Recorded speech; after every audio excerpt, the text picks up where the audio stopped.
सदा सत्स्वरूपं चिदानन्दकन्दं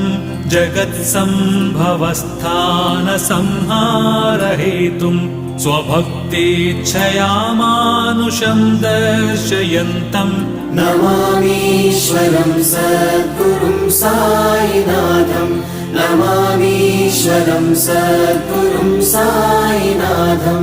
भवद्ध्वान्तविध्वंसमार्ताण्डमीड्यं मनोवागतीतं मुनिर्ध्यानगम्यं जगद्व्यापकं निर्मलं निर्गुणं त्वां नमामीश्वरं सद्गुरुं साईनाथं नमामीश्वरं सद्गुरुं साईनाथं भवाम्बोधिमग्नार्दितानां जनानां स्वपादाश्रितानां